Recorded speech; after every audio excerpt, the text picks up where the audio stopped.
So what if I told you that magnetic force doesn't exist? Gravity doesn't exist as a force. I know that would be crazy, but it's true. It's very true. In order to be a force, it must exist from every point of view. The same. It must be the same from every point of view.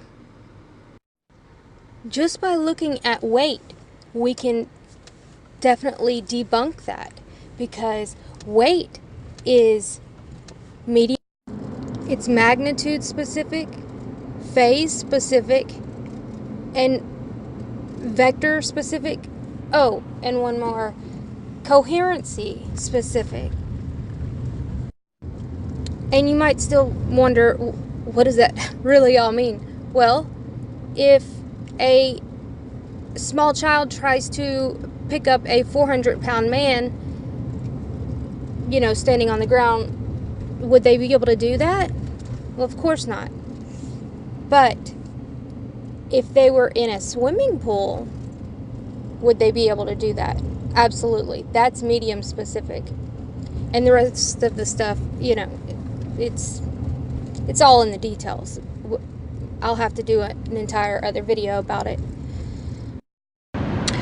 So recently, Neil deGrasse Tyson was on the Joe Rogan podcast experience. As always, he's the go-to scientist guy. I'm not even sure if he's a real scientist. Like, seriously. With the nonsense that he was saying,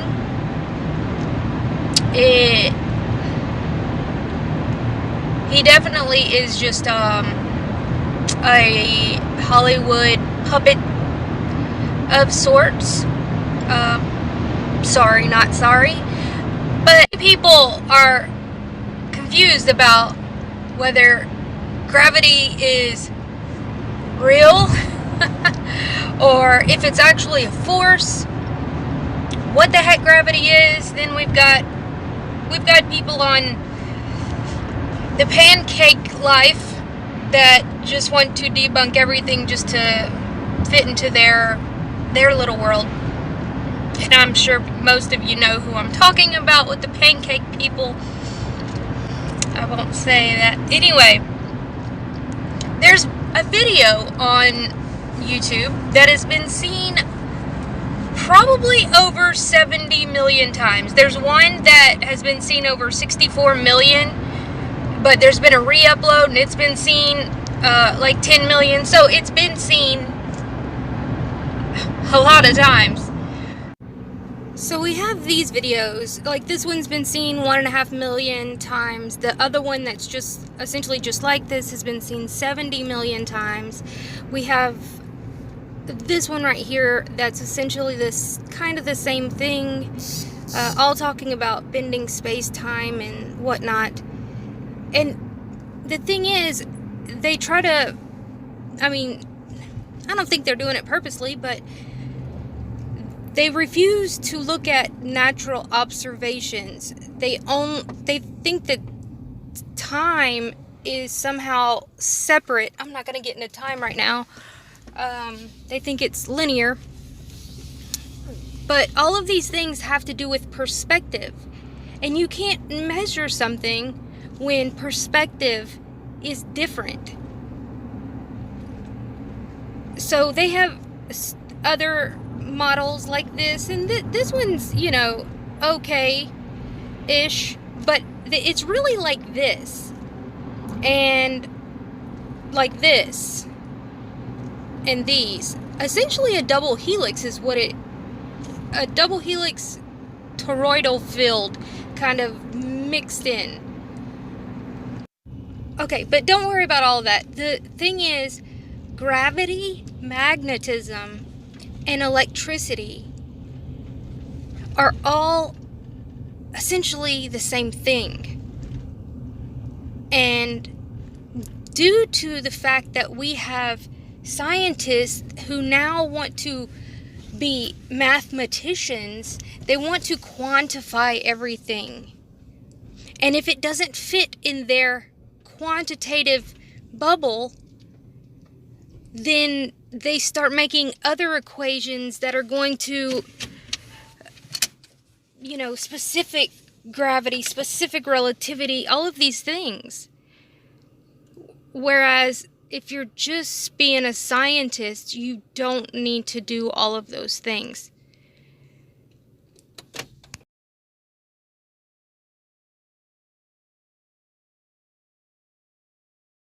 A science buff, but I'm what I would consider like a traditional science person. Like, as in, I like to observe things. I like to just mix things and see what's going to happen. Or, essentially like the scientists were before everybody told them what to think. That kind. I used to teach science. I'm qualified to teach high school, middle school, and elementary school. And I'm not conventional with anything. And so administration didn't do much like me. I didn't use the book. We did a lot of critical thinking and going outside and actually observing things. Even something as silly as our shadows during different times of the day, to where they can see how shadows work and, how the sun and moon and all of these things. Anyway, and I was even watching, one of my YouTuber friends, and he had on a very intelligent man. They were debunking the pancake people, which he does an amazing job doing that. But then whenever he got into gravity and how he's like, I can't believe that people say that Newton was an idiot and Einstein was an idiot and all of these things. And I wouldn't go so far as to say they were idiots. I mean, they were traditional scientists, and they observed and, came up with theories in which, even if they were alive today, I'm sure you would ask them and they would say, keep looking into it. It's a theory. Keep looking into it. And that's what many scientists have done. And they have disproven the validity of gravity. Or let me say, not the validity, I guess, but the actual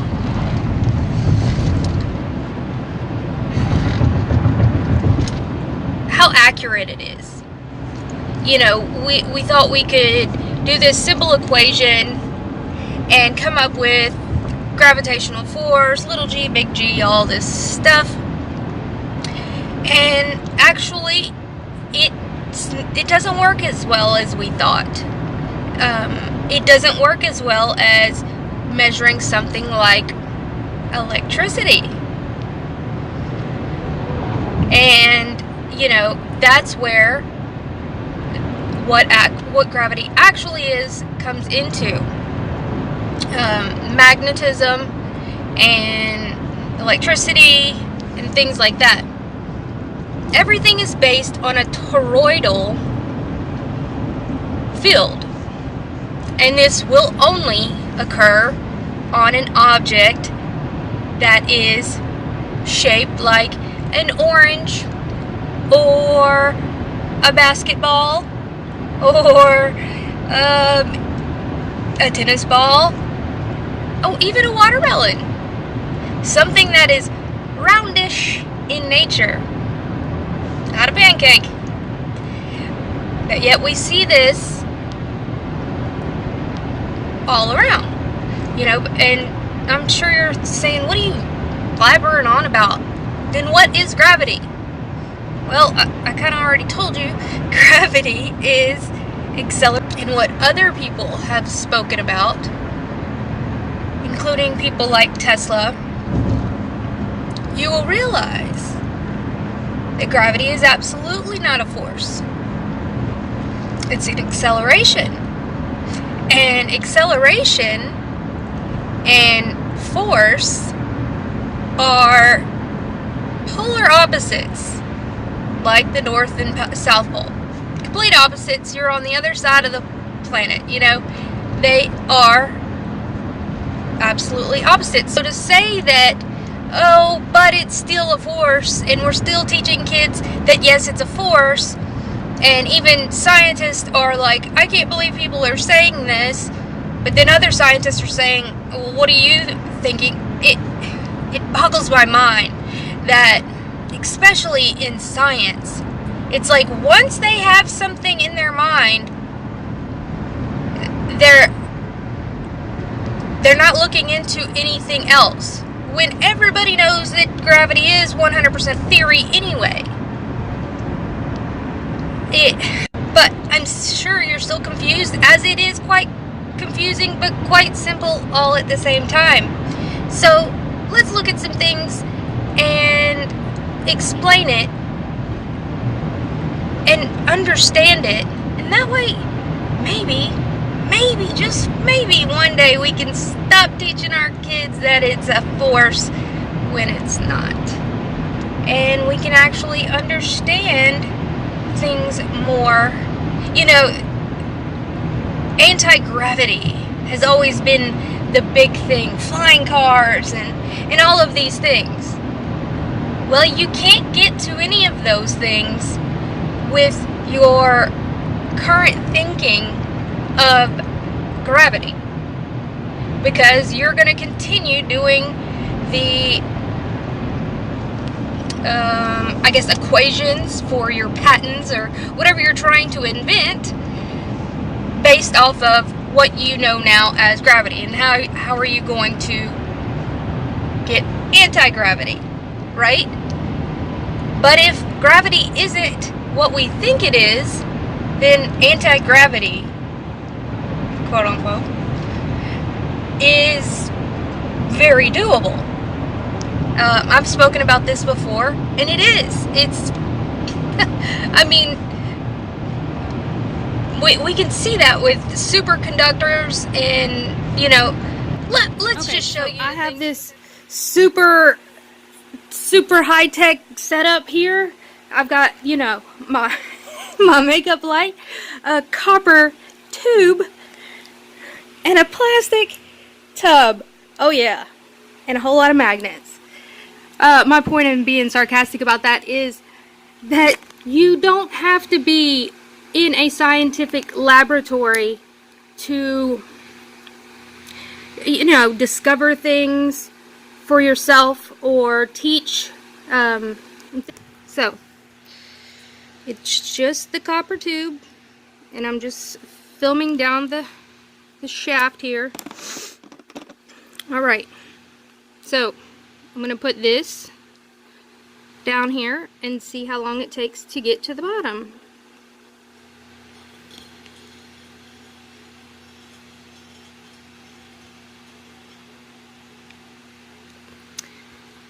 There we go. Now, let me move it. Nobody thinks any trickery is going on. Okay, same placement. Right there. Now, same size, about the same size object.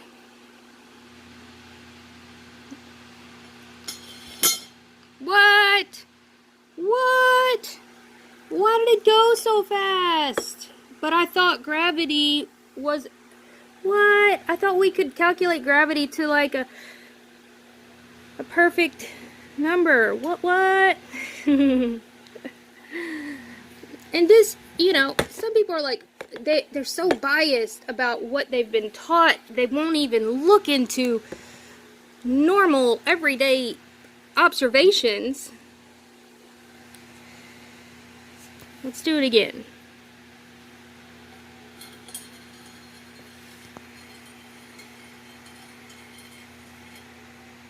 Yup. Okay, threw that down there. Let's get another one ready. Got one right here. Oops.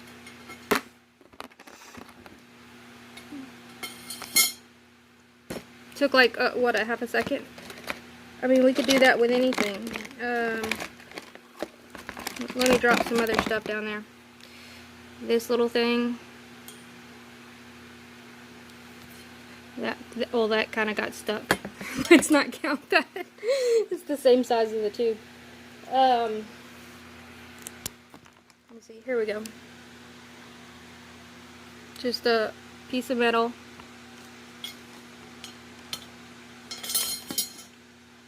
See, took like half a second.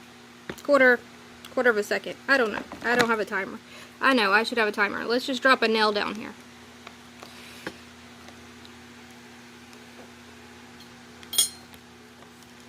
Oops. See, everything goes super fast. Why is that? But yet, whenever I drop this down here, it slides ever so gently. Because it's a neodymium magnet. And it's not, I mean, anything can become a magnet.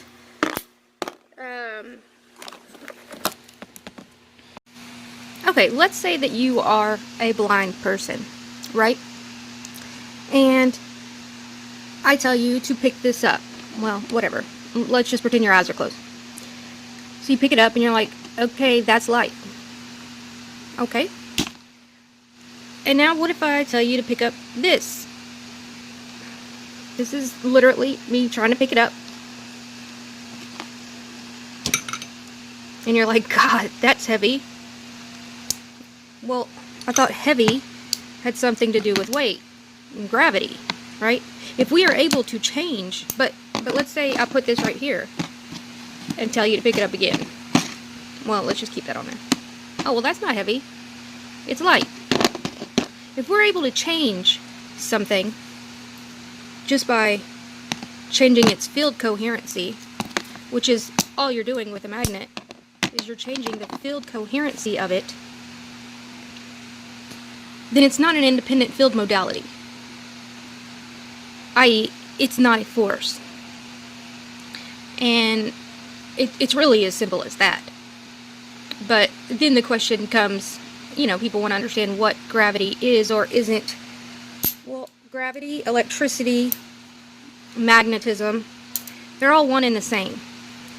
Just like ice, steam, and water are all the same.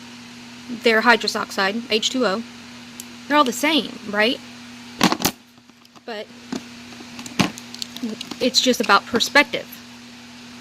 And that's something that many scientists aren't willing to accept. Although, apparently, I just saw an article that there's a NASA scientist that is saying that, and he's freaking some people out. They're like, no, because there is a fight between the science fields, which are, you know, the cult of quantum, and it's just all silly, because they won't put their bias aside. It's as simple as that. They refuse, so many of them, refuse to put their bias aside just because of one fuzzy-haired dude and with this special relativity. If you have to make special, I don't know, equations or special things to go with your laws, well, then it's not what you're saying it is. Special relativity and all this stuff. Why do we have to make exceptions? There shouldn't have to be any exceptions if it's a rule. It should just be a rule, a law, which is easy. It's all this. Dielectricity, gravity, magnetism. See, this is the loss. If you've ever seen one of those car magnets, you know, at the dump, and they pick up the big car and then drop it, And most of us understand that. Well, honestly, that's really all you need to understand. That's the loss of that magnetic field. So it would be like this. It's like when they turn that electricity off, it drops the car, right? But then they power that magnet back up, and we have this going on. And so then we can go around picking up cars. And then shut it down, and they turn it off, and then it's this. You see? But, so pretend our little Earth is in here, and this is how everything works this way. So, magnets, gravity, and dielectricity, all the same. It's about electromagnetism, electricity, it's electrical. And I surely was not the one that discovered this. Let's not be crazy. I mean, we've had Tesla say this, we've had Faraday that got really close. Well, Tesla got... there's so many scientists, you know, and the ancient Greeks knew about this. They wrote about it. So I really don't understand why scientists won't put aside their bias just to see natural, observable phenomenons. And you can see that in a supercell of a magnet. You're going to see this exact shape in a supercell. I'll show y'all that right now. Okay, I meant ferrocell, not supercell. But this is what it looks like right here. And you can see exactly how it works. And since this is already gone for so long, I'm going to do a part 2. Alright? You're getting confused.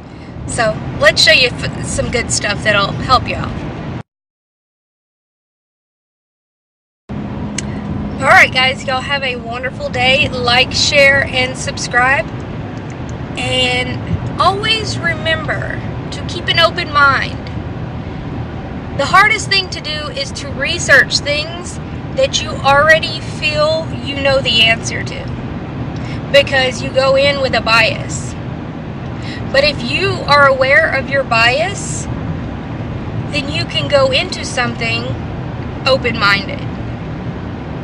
Like, as a Christian, I can watch things that attempt to debunk certain things, and some of them do, and then some of them get it wrong, and then it goes the other way. And you're probably right now thinking, oh my gosh, you're a Christian and you're all into science like this? What? How do those two go together? They go perfectly together, but that's for a different video.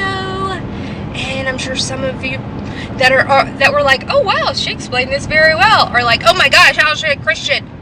I was gonna put thumbs up, but you've got to keep an open mind too. Anyway guys, y'all have a wonderful day. If you would like to help support my channel or join my Patreon or any of those things, the links will be in the description. Bye guys. Let's take a look at the country. You want to see the country? It's the country. Going out to the parents' house to pick my kids up.